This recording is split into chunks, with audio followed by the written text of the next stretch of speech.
নমস্কার, Sam audio বুকে আপনাদের স্বাগতম জানাই। আমি সায়ন।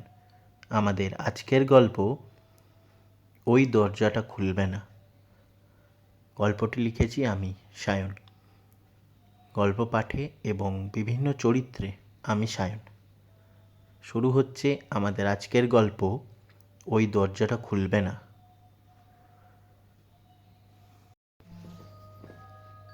শুভদীপ একা দাঁড়িয়েছিল পাহাড়ের ধারে, পুরনো হোটেল নিশীথের সামনে।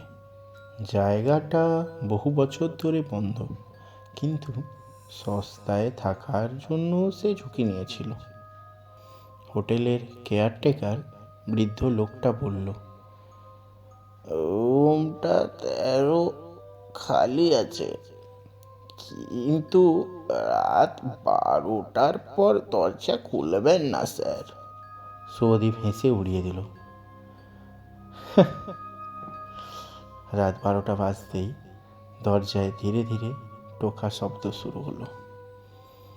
সে দরজা খুলে দেখল কেউ নেই, কিন্তু মেঝেতে ভেজা পায়ের ছাপ, যেন কেউ ভিতরে ঢুকে গেছে। দরজাটা খুলতেই কেউ না থাকলেও কিছু ঢুকে গেছে ঘরের ভিতরে। রাত বাড়তে থাকলো। শুভদীপ বাথরুমে গিয়ে আয়নায় তাকাতেই তার বুক কেঁপে উঠল। আয়নায় সে একা নেই, তার পিছনে দাঁড়িয়ে আছে আরেকটা মানুষ। চোখ দুটো ফাঁকা, মুখে বিকৃত হাসি। সে ঘুরে তাকালো, কেউ নেই। আবার আয়নায় তাকাতেই লোকটা একেবারে তার কানের কাছে।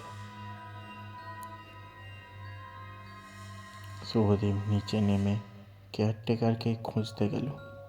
লবি একেবারে ফাঁকা।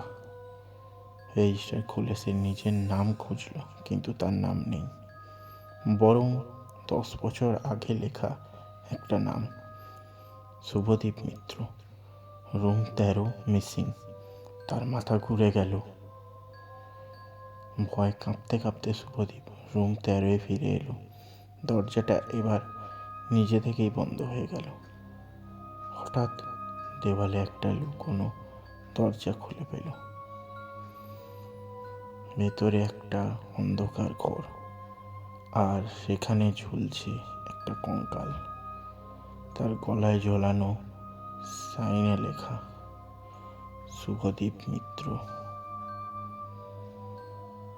হঠাৎ সব পরিষ্কার হয়ে গেল। শুভদীপ বুঝতে পারল সে বেঁচে নেই। সে 10 বছর আগে এই হোটেলেই মারা গিয়েছিল। এখন সে শুধু আরেকটা অতিথি, যে নতুন কাউকে রুম 13-এ টেনে আনে। ঠিক তখনই দরজায় কড়া নাড়ার শব্দ। একজন নতুন অতিথি এসেছে। শুভদীপ দরজা খুলে ধীরে হাসল। সে এখন এই হোটেলের নতুন অদৃশ্য কেয়ারটেকার। আপনারা শুনছিলেন ওই দরজাটা খুলবে না, একটি ভৌতিক কাহিনী। গল্প পাঠে এবং বিভিন্ন চরিত্রে আমি সায়ন, এবং গল্পটি লিখেছি আমি, সায়ন।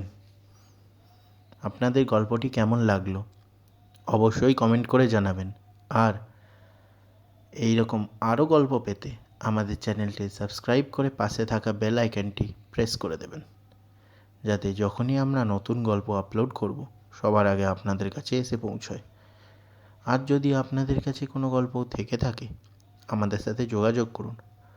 আমরা আপনাদের গল্প স্যাম অডিও বুকে আপনাদের নাম সহ আপলোড করব।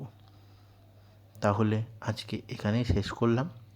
আবার দেখা হবে আগামী সপ্তাহে একটা নতুন গল্প নিয়ে। ততদিনের জন্য ভালো থাকবেন, সুস্থ থাকবেন, গল্প শুনবেন, গল্প পড়বেন, গল্প লিখবেন, গল্প শোনাবেন। ধন্যবাদ।